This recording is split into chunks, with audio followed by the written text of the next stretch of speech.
একীকৰণ হৈ ইয়াতে এখনি নামঘৰীয়া সমাজৰ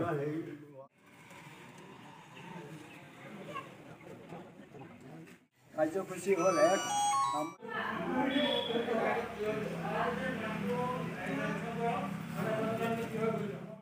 কৰি তোলাৰ সম্পৰ্কে হৈ আছে। এইটো দীঘলীয়া কাৰ্যসূচী।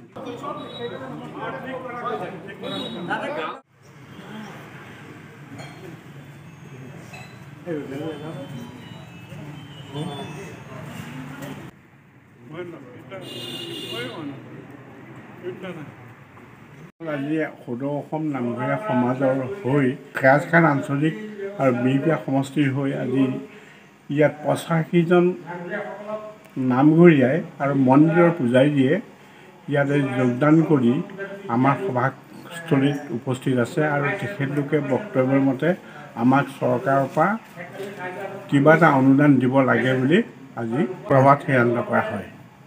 গতিকে চৰকাৰে দিম বুলিও আমাক প্ৰতিশ্ৰুতি দিছে, কিন্তু এতিয়া দিয়াটো ব্যৱস্থা কৰিব লাগে বুলি মই ভাবিছোঁ। সদৌ অসম নামঘৰীয়া সমাজ আজি আমি খেৰাজঘাট আঞ্চলিক শাখাই মধুপুৰ শংকৰ সংঘৰ নামঘৰত আমি এখনি ৰাজহুৱা সভা আহ্বান কৰি বিহপিয়া সমষ্টিৰ হৈ আমাৰ গোটেই আঞ্চলিকৰ আমি এই আজি কাৰ্যসূচীভাগ চলাই যাবৰ বাবে গোটেই সম্পাদক ইয়াতে নিৰ্বাচিত কৰি আজি সভাখন আহ্বান কৰা হৈছে। সভাখনৰ মূল লক্ষ্য হ'ল আমি চৰকাৰৰ পৰা এটা যি জলপানী আমি বিচাৰি আছোঁ, অনুমোদন কৰাই আছোঁ আৰু চৰকাৰে আমাক সকলো নামঘৰীয়াকে এটা আশ্বাস দিছে।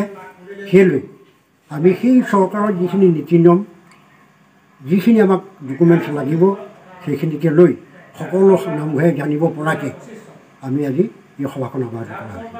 আজি সদৌ অসম নামঘৰীয়া সমাজৰ হৈ খেৰাজখান আঞ্চলিক আৰু বিহপিয়া সমষ্টিৰ হৈ আজি ইয়াত 85জন নামঘৰীয়াই আৰু মন্দিৰৰ পূজাৰীয়ে ইয়াতে যোগদান কৰি আমাৰ সভাস্থলীত উপস্থিত আছে আৰু তেখেতলোকে বক্তব্যৰ মতে আমাক চৰকাৰৰ পৰা কিবা এটা অনুদান দিব লাগে বুলি আজি সভাত সিদ্ধান্ত কৰা হয়।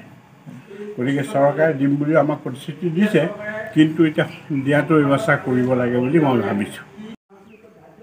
সদৌ অসম নামঘৰীয়া সমাজ আজি আমি খেৰাজঘাট আঞ্চলিক শাখাই মধুপুৰ শংকৰ সংঘৰ নামঘৰত আমি এখনি ৰাজহুৱা সভা আহ্বান কৰি বিহপিয়া সমষ্টিৰ হৈ আমাৰ গোটেই আঞ্চলিকৰ